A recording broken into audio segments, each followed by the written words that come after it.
Ikinadismaya ni Pangulong Ferdinand R. Marcos Jr. ang mga nabunyag sa pagdinig ng Senate Blue Ribbon Committee patungkol sa manumalyang flood control projects. Binigyan diin ng Malacanang na handa ang gobyerno na imbestigahan at panagutin ang mga sangkot. Yan ang ulat ni Kenneth Pasyente. Nakakasigurado po ako na lahat po ng proyekto sa Bulacan First substandard po. Lahat ng proyekto, particular na ang flood control, tama po ba? Lahat po. Lahat, as in hindi lang flood control. Opo, Your Honor. Hindi po namimit ko ano po yung eksaktong nasa plano, Your Honor. So may plano ang DPWH, merong budget yan, pero dahil yung budget pinaghati-hatian ninyo, sa dulo, walang project na maayos na dumaan sa inyo. Wala po. Yan ang isiniwalat ni dating DPWH Bulacan Assistant District Engineer Bryce Hernandez sa pagdinig ng Senate Blue Ribbon Committee kahapon. Bagay na ikinadismaya raw ni Pangulong Ferdinand R. Marcos Jr. Paano ba naman kasi ang mga proyekto sanang ginhawa ang dala, problema ang resulta? Itong mga proyektong to ay para sa kalahatan, para sa ikagiginhawa ng mga kababayan natin. Pero ang mga gumiginhawa ay yung mga tao lamang na siyang nagpapayaman. Dinipensahan din ng palasyo ang Independent Commission for Infrastructure. Kinestyon kasi ni Senator Rodante Marcoleta ang independence ng komisyon na nakadepende raw sa ibang ahensya ng gobyerno.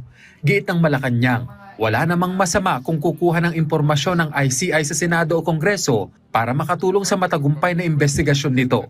Saan ba sila kukuha ng mga impormasyon?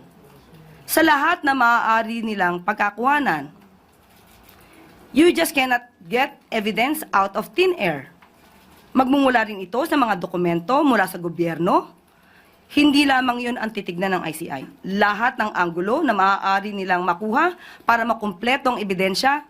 Sa usapin kung dapat bang magsauli ng ill-gotten wealth ang mga diskaya bago mapasa ilalim sa Witness Protection Program, sabi ng palasyo, may kalayaan ng DOJ na magbigay ng mga kondisyon batay sa Republic Act 6981 o ang Witness Protection, Security and Benefit Act. To cooperate with respect to all reasonable requests of officers and employees of the government who are providing protection under this act. So in other words, malaya po na makapagbibigay ng mga reasonabling requirements or mga kondisyon ang DOJ bago po maisama ang isang witness under the Witness Protection Program. Sa naging pahayag ni Curly Discaya sa pagdinig na tumaas sa 25 to 30% ang kickback sa mga infra projects sa kasalukuyang administrasyon, tugon ng palasyo na hindi raw ito dapat ipagmalaki. Kaya nga ipinag-utos ng Pangulo ang malawakang investigasyon at nais mapanagot ang mga nasa likod nito. Kenneth Pasyente para sa Pambansang TV sa Bagong Pilipinas.